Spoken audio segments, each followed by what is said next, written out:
no meu coração, aí vem o convite para me pregar. Parece que Deus está combinando assim com o pastor Ricardo, sempre. Eu quero compartilhar então aquilo que Deus colocou no meu coração, que o Espírito Santo, Deus possa falar na sua vida nessa noite. O texto que eu quero ler com a igreja está em Jonas, livro de Jonas, capítulo 4. Para muita gente que não está acostumada a folhear a Bíblia aí, não sei nem se vai achar o livro de Jonas. Mas está está lá nos profetas, depois de Isaías, Jeremias, tal. Aí vem Amós, Obadias, depois Jonas. Jonas, capítulo 4. O tema, irmãos, da nossa palavra desta noite é raiva de Deus. O tema dessa noite é raiva de Deus. Alguém aqui já sentiu raiva de Deus alguma vez? Assim, sinceramente falando. Eu sei que se a gente for falar teologicamente falando e outros temas aí, talvez você pode até dizer para mim, não, mas a gente não pode ficar com raiva de Deus, não. É verdade, não pode. Mas você já ficou com raiva de Deus em algum momento? Você já teve raiva dele? Certa vez uma irmã numa igreja, uma irmã muito fiel a Deus, uma serva do Senhor, que tinha compromisso com Deus verdadeiramente. O sonho da vida dela, o desejo da vida dela era de ter uma criança, de ter um bebê. Ela foi, engravidou, e quando ela foi ter o bebê veio a óbito. E aí o pastor dela foi conversar com ela falou, olha, eu nem queria pedir a Deus que Ele me levasse agora, porque se Ele me levasse agora, eu ia encontrar com Ele, e eu estou com raiva dele. É disso que nós vamos falar nessa noite. É disso que nós vamos meditar nessa noite. Pessoas, que pode ser você, pode ser eu, que em algum momento, por alguma razão, a gente pode ter esse sentimento de ter raiva de Deus. Não a raiva de querer amaldiçoar a Deus, como fazem aí os bruxos, enfim, mas raiva no sentido de estar magoado, decepcionado, porque achava que ia vir alguma coisa de Deus e veio outra.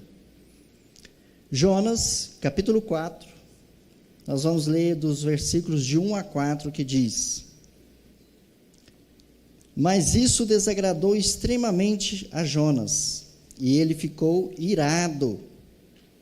Ele ficou o quê? Irado. E orou ao Senhor e disse: Senhor, não foi esta minha palavra estando ainda na minha terra? Por isso é que me preveni, fugindo para Tarsis, pois sabia que és Deus compassivo e misericordioso, longânimo e grande em benignidade, e que te arrependes do mal. Peço-te, pois, ó Senhor, tira-me a vida, porque melhor me é morrer do que viver. E disse o Senhor: Fazes bem que assim te ires. Em outras palavras, está certo você ficar irado? Feche teus olhos, ore comigo em nome de Jesus. Pai, em nome de Jesus, nós estamos aqui, Senhor, perante a tua igreja, perante o teu povo, como nós sempre temos orado aqui neste lugar. Senhor, não venha falar conosco o que nós desejamos e queremos ouvir, mas venha falar conosco, Senhor, aquilo que o Senhor deseja falar à sua igreja.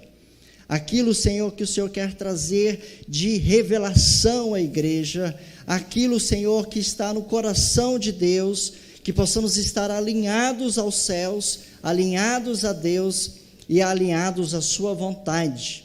Por isso, nesta hora, Espírito Santo de Deus, toma este lugar, toma este microfone e fale, Senhor, segundo a tua vontade, segundo o teu propósito, em nome de Jesus. Eu queria só pedir a alguns dos diáconos, se pudesse trazer só um copinho de água para mim também, que já estou ficando com a boca seca antes de começar. Irmãos, por que eu estou falando isso?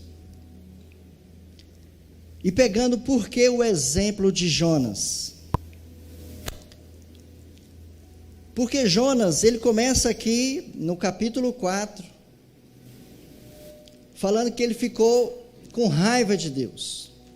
Ele ficou extremamente aborrecido com Deus. Se você lembra da história de Jonas, eu não quero falar aquela parte que fala lá dele ter sido engolido pelo peixe, 3 dias lá, não. Mas vocês lembram que Deus havia chamado ele e falou: olha, vai a Nínive e pregue a Nínive. Fala para aquele povo lá. E Jonas já prevendo o que ia acontecer, imaginando assim: eu vou lá, eu vou pregar, aquele povo vai se arrepender, e Deus não vai fazer aquilo que ele está falando, que é trazer a destruição sobre aquele povo. E vocês lembram que ele, nesse intuito de falar: não vou fazer o que Deus está querendo, eu vou por outra direção. E aí aconteceu aquilo que a igreja sabe, aquilo que você sabe, né, dele ir para outra direção, veio a tempestade, por fim ele foi lançado ao mar, veio um peixe, o engoliu, até que ele chegou na cidade de Nínive, e ele foi falar para aquela cidade, ele foi pregar para aquela cidade, e ele tinha, como judeu, ele tinha raiva dos ninivitas, ele tinha raiva daquele povo, porque aquele povo foi um povo que humilhou demais os judeus, na história dos judeus. Aquele povo foi um povo que humilhou demais o povo de Deus. Então, se tinha alguém que tinha razões de sobra para olhar para aquele povo e dizer: realmente esse povo merece sofrer, esse povo merece morrer, esse povo merece todo o peso, toda a ira de Deus sendo derramada sobre esse povo, é esse povo de Nínive. E está lá Jonas indo para a cidade fazer isso. E eu imagino que ele deve ter entrado na cidade, a pregação dele deve ter sido aquela pregação dura. Talvez nas palavras dele ele tenha se expressado até o sentimento dele em relação àquele povo. Vocês lembram daqueles discípulos que andavam com Jesus, que falavam: Senhor, o Senhor quer que a gente ore aí, que caia fogo do céu e consuma essa cidade, esses pecadores?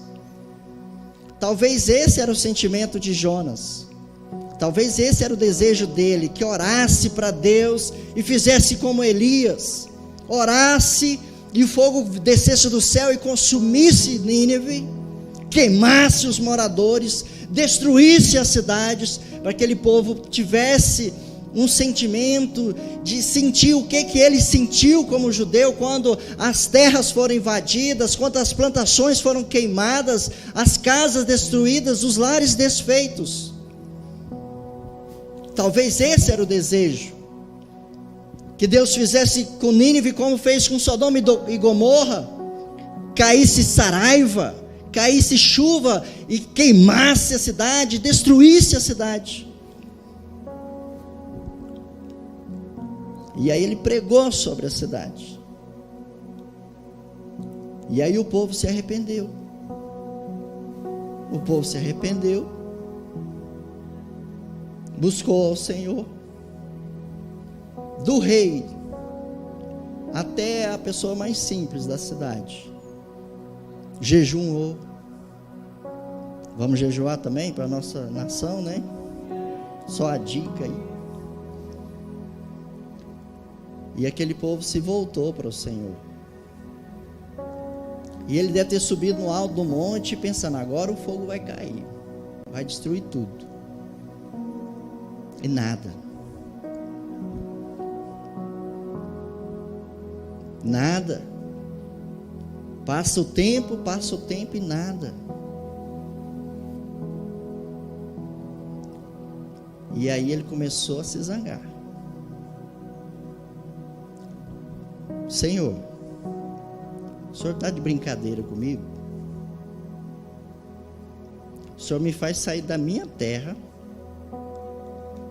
O Senhor me faz sair do meu lar. Me manda eu ir para uma cidade que eu odeio, no meio de um povo que eu odeio. Aí o Senhor fala que vai exercer juízo sobre essa cidade. Eu venho aqui, correndo risco de me expor, eu venho fazer tudo isso. Aí chega aqui, muda o cenário.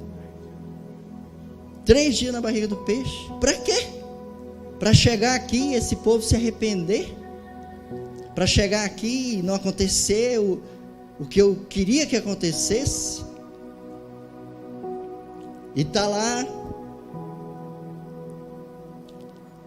lá o Jonas aborrecido, chateado com Deus. Eu fico imaginando se os nossos sentimentos em relação às pessoas que nos ofenderam seria muito diferente.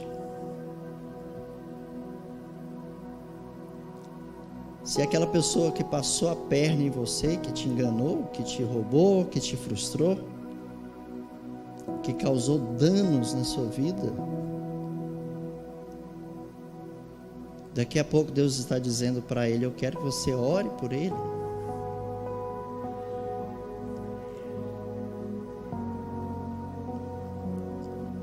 Não, aquela pessoa não. Eu posso orar por qualquer um, mas por quem me ofendeu, não.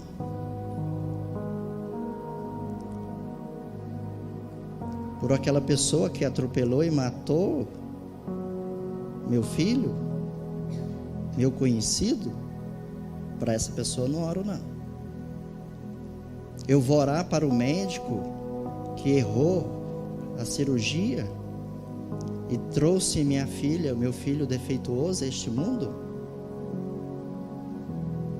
Não.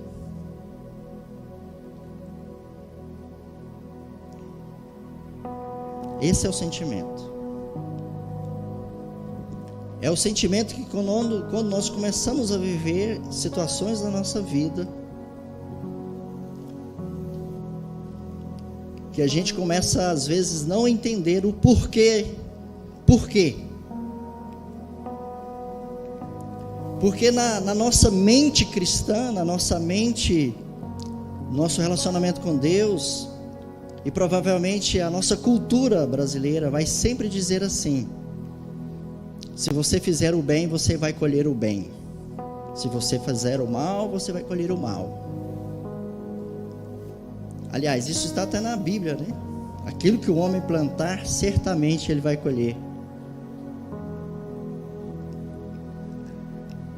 Então nós crescemos com esse pensamento de a gente faz coisas boas, a gente colhe coisas boas. E às vezes a gente tem uma impressão de que tudo vai dar certo na nossa vida se a gente fizer o certo.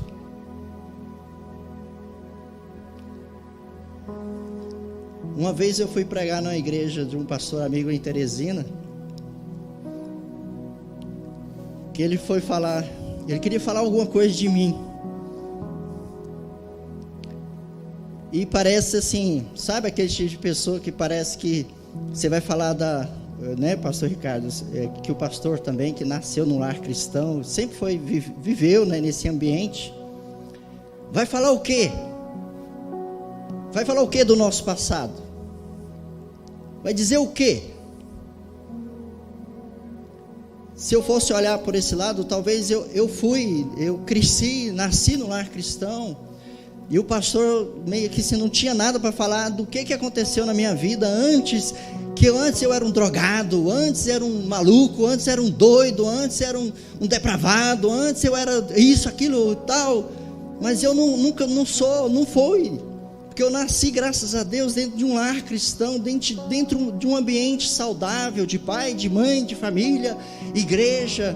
Nasci como os meninos estão aí, cresci na igreja, dormi em banco de igreja, dormi no chão de igreja, dormi no colo da minha mãe, dormi no colo do meu pai, dormi no corredor de igreja, e conheço igreja desde quando me entendo por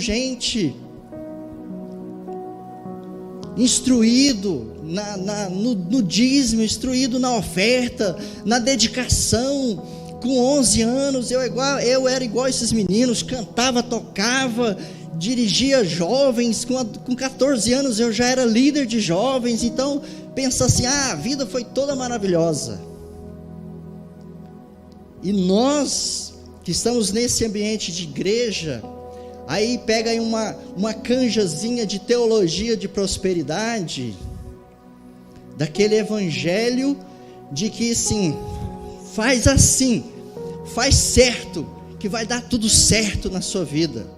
Se você levantar de manhã, se você orar, se você jejuar, se você dizimar, se você ofertar, tudo vai dar certo na sua vida, vai ser uma bênção. A vida daquela pessoa lá está toda errada, está toda torta, ele não prospera, ele não flui, é porque ele é um pecador, ele é um perverso, ele é um infiel, ele é um ímpio. Mas você não, você é um certo, você é uma pessoa correta, você é uma pessoa direita, e você leva as coisas de Deus a sério. Então vai dar tudo certo na sua vida, porque se você plantar, certamente você vai colher. Está vendo esse traste? Ele vive essa vida desgraçada porque ele é todo torto, ele é todo errado, mas você não, você é certo. Então você vai colher o bom, vai ter a proteção de Deus, vai ser guardado por Deus o tempo todo.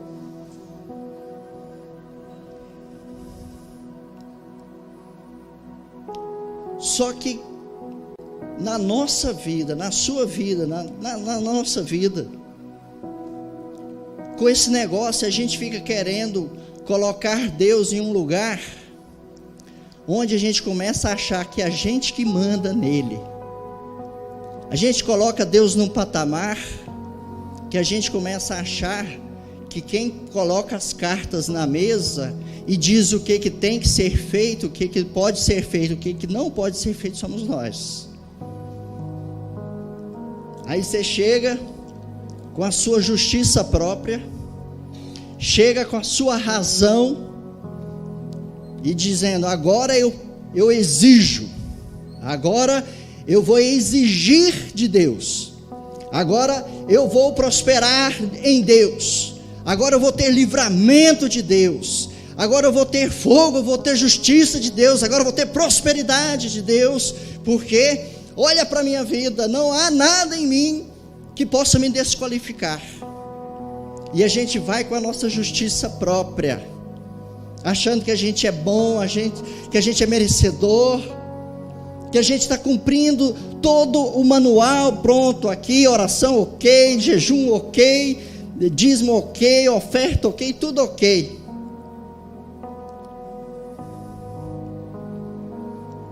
E aí tem coisas na sua vida que você fazendo tudo certo, tudo ok, vai dar errado. Vai dar errado. Há pessoas que estão servindo ao Senhor com integridade, com sinceridade de coração. Pega o diagnóstico, câncer. Nós vamos orar para essa pessoa. Nós vamos clamar o sangue de Jesus para essa pessoa. Nós vamos dizer, Senhor, essa pessoa é justa, essa pessoa é boa, essa pessoa é maravilhosa. Então o Senhor tem que curar ela. O Senhor tem que curar. E você ora, e a pessoa piora. Aí você clama a Jesus e a pessoa morre. Você fala, está errado, Senhor. Está errado. Por quê? Por que o Senhor tirou a vida dela? Por que, Senhor? Por que o Senhor não livrou a tal pessoa da morte? Por que tal pessoa estava enferma e nós oramos no nome de Jesus, nós consagramos, nós jejuamos e aquela pessoa acabou falecendo? Por que, Senhor, eu lutei pelo meu casamento? Por que eu lutei de todas as formas para salvar o meu casamento, para livrar o meu casamento? Eu fiz tudo, manualzinho lá, tudo certo, do que eu tinha que fazer, eu procurei fazer. No trabalho, eu fui dedicado, eu servi a Deus, eu fui exemplo, eu cheguei no horário, eu cumpri minhas tarefas. Alguém chega em mim e fala: você está demitido. Está errado, Senhor. Por que eu fui demitido? Por que não ele? Por que não o outro? Por que não aquele? Por que não aquele outro? Por que foi eu?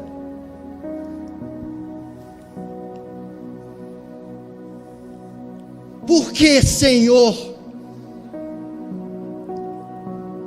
Porque veio sobre mim um mar de destruição, porque eu, Senhor, conheci o que não era para mim conhecer.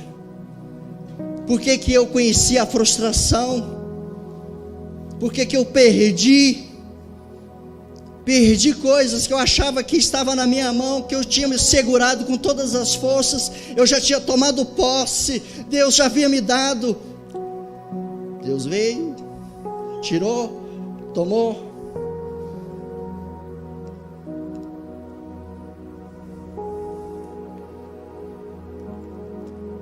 Aí às vezes a gente acha que, não, tudo bem. A Bíblia fala que a gente, vai passar por angústias, por tribulações, por sofrimentos, lá está dizendo, beleza. Aí a gente quer dizer para Deus assim: ó, meu sofrimento, Senhor, vai só até aqui, tá? Eu só posso sofrer deste tanto. Eu só posso sofrer deste tanto. E aí vem uma época da sua vida, um período da sua vida, que você pensa assim: não há nada que esteja tão ruim que possa piorar. E vai e piora. Não há nada que esteja tão ruim que não possa piorar. Piora. Você fala: eu já estou no fundo do poço, não tem mais nada para ir para baixo. Tem ainda mais um fundo do poço, ainda tem mais abaixo ainda que você vai ser levado. Aí você começa a pensar, e você começa a meditar, fala: Senhor, onde é que foi que eu errei? Cadê o meu pecado? Parece que tem um pecado oculto aí que eu não estou sabendo, porque não é possível, porque eu estou sendo levado a um nível muito baixo. As minhas conquistas, as minhas vitórias, aquilo que eu já havia conquistado, se esvairou, se foi. Então eu estou sendo levado para um lugar mais baixo. Eu estou sendo levado ao fundo de um poço mais profundo ainda. Aí você começa a imaginar: cadê o meu pecado? Deixa eu ver se eu acho o pecado. Você começa a orar dizendo: Senhor, me mostra o pecado, que eu não estou achando. Mas ele deve estar aí, porque não é possível. Para viver isso, só alguém que está em pecado. Para viver isso, só alguém que está muito ruim na presença de Deus. Sabe o que piora? O que piora é que aí você não escuta Deus. Você não escuta Ele falando com você. Você não escuta Ele nas madrugadas. Você não escuta Ele nas noites. Você chora, pensando: agora Ele vai falar, agora Ele vai me ouvir. E continua tudo em silêncio. O silêncio de Deus é desesperador para quem está no meio do turbilhão. O silêncio de Deus é desesperador para quem está vivendo uma angústia na alma, quem está vivendo no fundo do poço, porque o anseio dele é dizer: Senhor, fala comigo, Senhor, eu quero ouvir a tua voz. Aí Deus fala com aquele que está do seu lado, fala com aquele que está na frente, fala com o que está atrás, e você não ouve.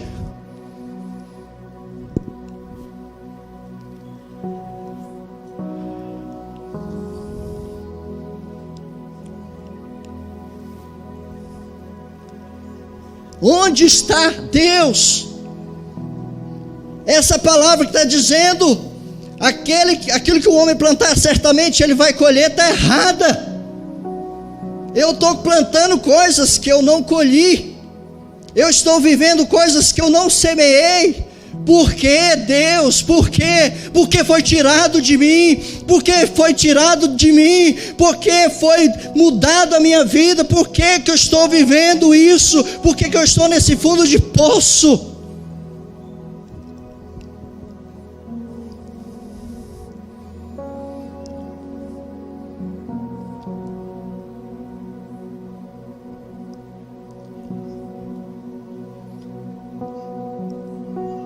Ninguém para te dar uma palavra.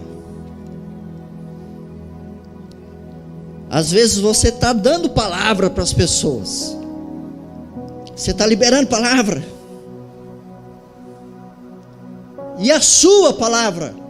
E para você, quem está te dando uma palavra? Você que socorreu tantas pessoas em momentos de angústia. Você foi lá, salvou gente, você levou cesta, você levou gente para o hospital, você socorreu pessoas, você ajudou tanta gente, e agora, quem está te ajudando? Ninguém. Onde estão os amigos? Não tem. Há um vácuo, há um vazio, há um silêncio.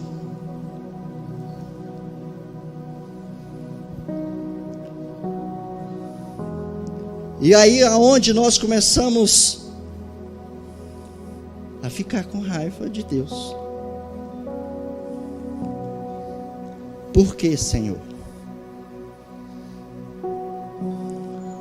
Algumas pessoas a raiva é tanto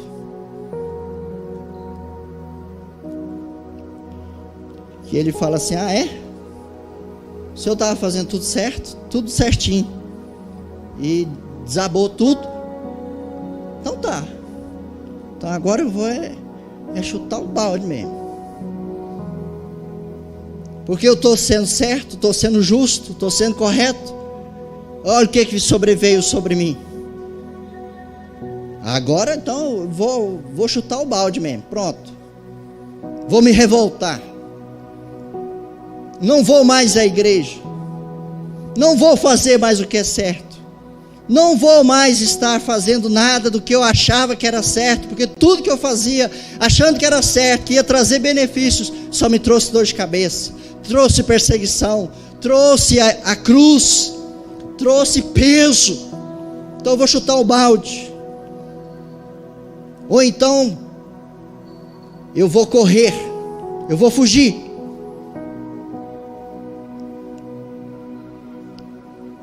Se você for atrás das pessoas que se dizem ateu, você vai ver que na vida delas há uma frustração de algo que elas esperavam em Deus e não veio, algo que elas esperavam em Deus e não aconteceu. Mas talvez aí esteja o divisor de águas na vida daqueles que deixam de ser meninos, de serem crianças. Que criança que nós temos que prover doce na vida dela, brincadeiras. Nós temos que prover nas nossas crianças.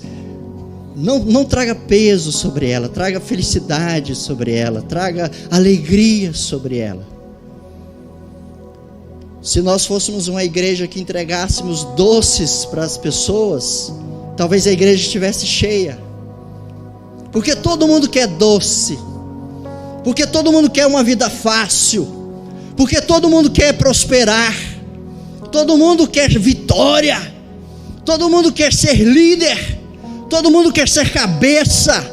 Todo mundo quer prosperar, quer ser rico. Todo mundo quer se dar bem. Todo mundo quer melhorar de vida.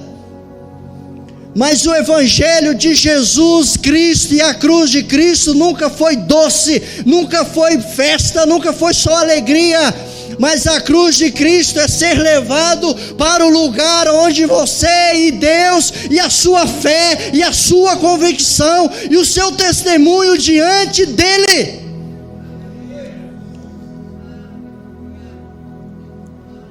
Porque José, enquanto estava com o pai, as roupas eram boas, a comida estava farta na mesa. Mas um dia, ele foi tirado da presença do pai. Virou um escravo. Perdeu o conforto. Perdeu a alegria. Depois foi preso. A Bíblia fala que ele ficou mais de 2 anos. Imagina quantas noites ele estava ali sozinho no cárcere, pensando: o que eu fiz? Eu fui um excelente filho, eu fiz tudo que era certo, e eu aqui neste lugar.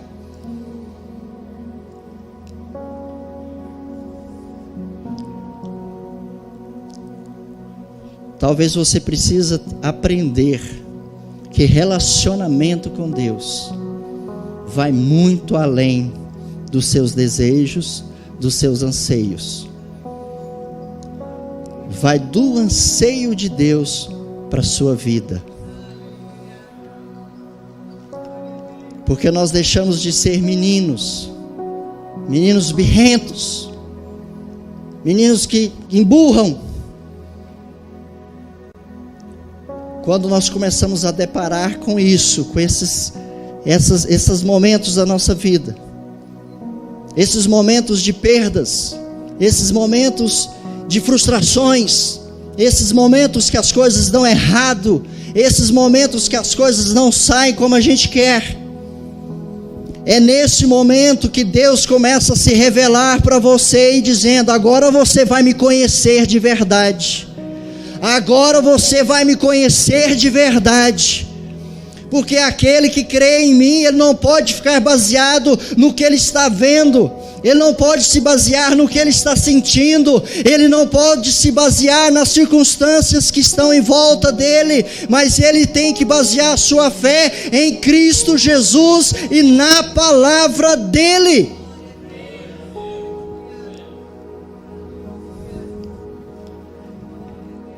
Porque quando está dando tudo certo, você vai na onda. Vamos levantar, todo mundo, vamos levantar as mãos, bora. Agora dá um pulo. Opa, aleluia, está tudo certo.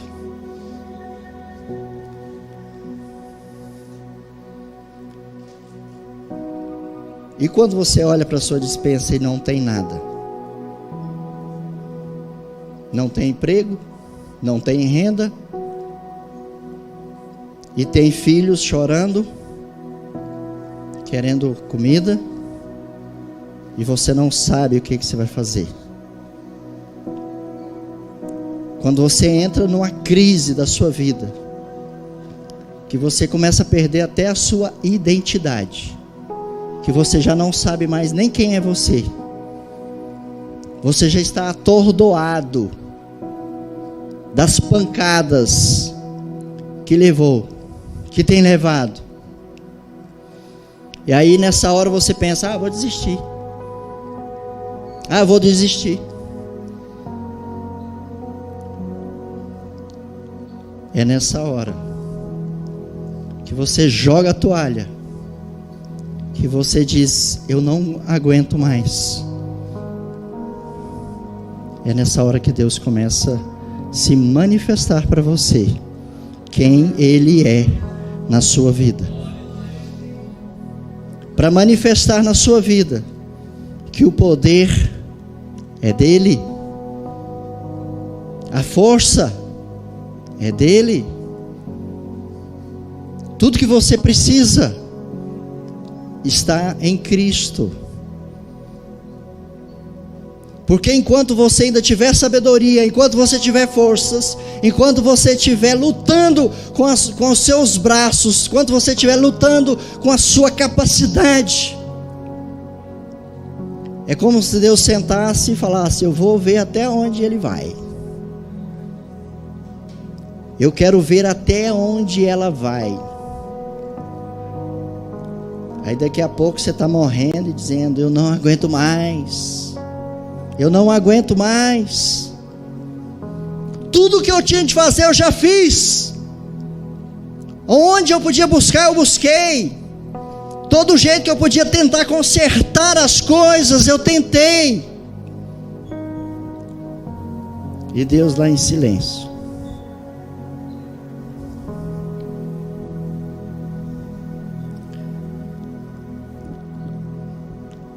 Até o dia que ele fala: olha para mim. Olha para mim. A sua força está em mim, porque o meu poder se aperfeiçoa na sua fraqueza. Porque o poder de Deus é aperfeiçoado na nossa fraqueza. Porque é nessa hora, no poder de Deus, que a gente está no deserto, que a gente não tem evidências, que a gente não tem luz no fim do túnel. Aí alguém pergunta para você: e agora, o que você vai fazer?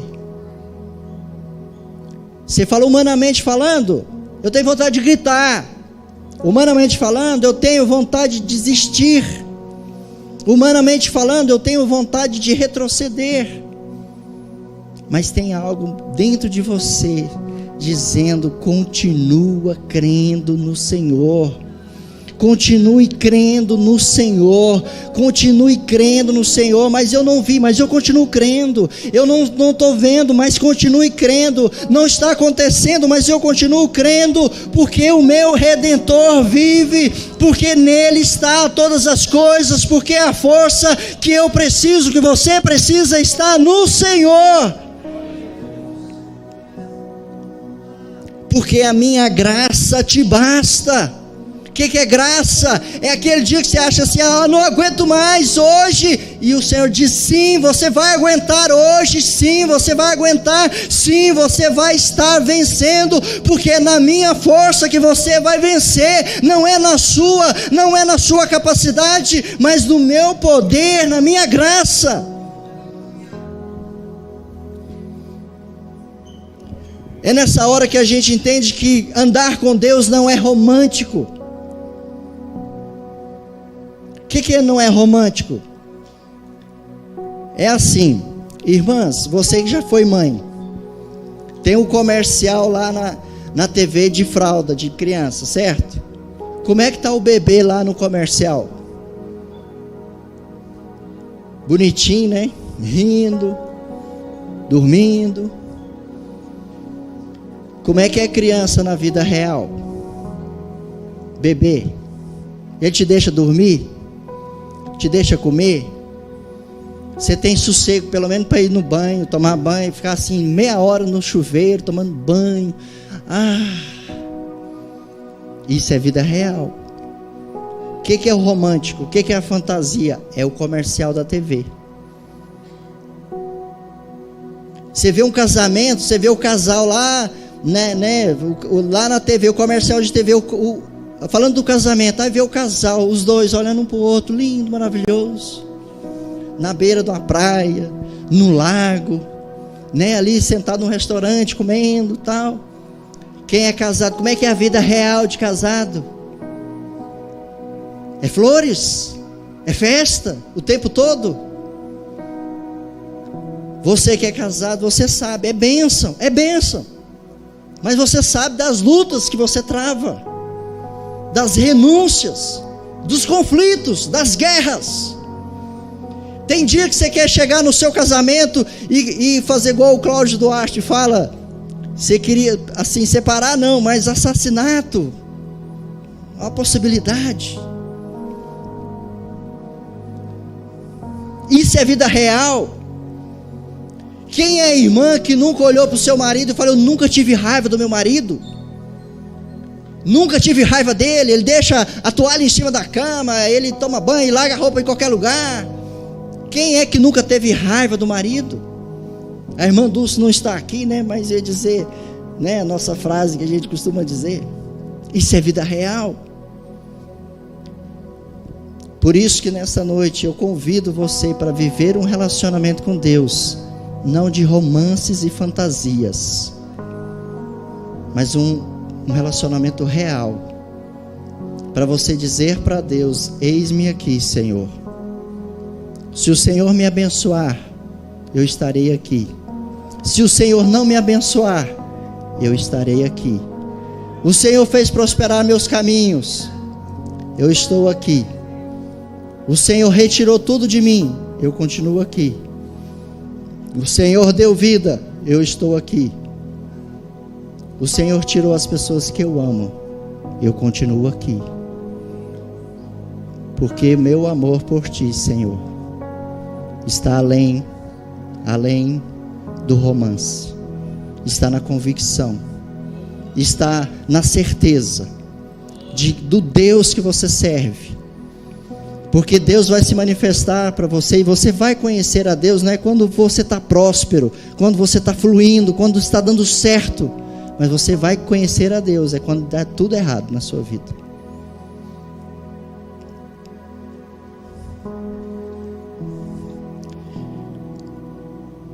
E hoje pode ser o tempo que você está vivendo exatamente isso que eu estou falando. Talvez você esteja vivendo em um ciclo da sua vida que você está dizendo: eu não aguento mais, eu estou para ir embora, eu estou para chutar o balde. E às vezes você fala: nem posso ir embora também, porque pessoas precisam de mim. Talvez tenha alguém que esteja lá que precisa de você e você está arrasado. Talvez não foi embora, talvez não desistiu, porque tem gente que está do seu lado e precisa de você. Mas eu quero dizer para você nesta noite que o Senhor é contigo, que o Senhor assiste nas tuas fraquezas, que o Senhor está te acompanhando, para você dizer: vai valer a pena. Porque o Senhor vai te visitar, porque Ele vai olhar para você e você permaneceu firme. Porque a minha palavra diz: aquele que perseverar até o fim será salvo. Por você decidiu perseverar no Senhor. Não interessa se o que aconteceu, você decidiu no seu coração: eu vou perseverar em Deus. E não importa o que acontecer, eu vou continuar e perseverar em Deus. Porque o tempo da aflição vai acabar. Vai acabar. Que o Senhor não te esquecerá de você para sempre. E o que você está vivendo hoje não é para sempre. Vai chegar um momento em que Deus vai voltar a se revelar, a falar com você e a manifestar a glória dele. E é isso que eu profetizo na sua vida. Se você puder ficar de pé, quero convidar a equipe de louvor.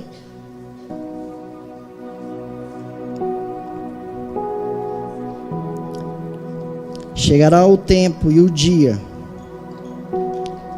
que o Senhor enxugará dos seus olhos toda lágrima.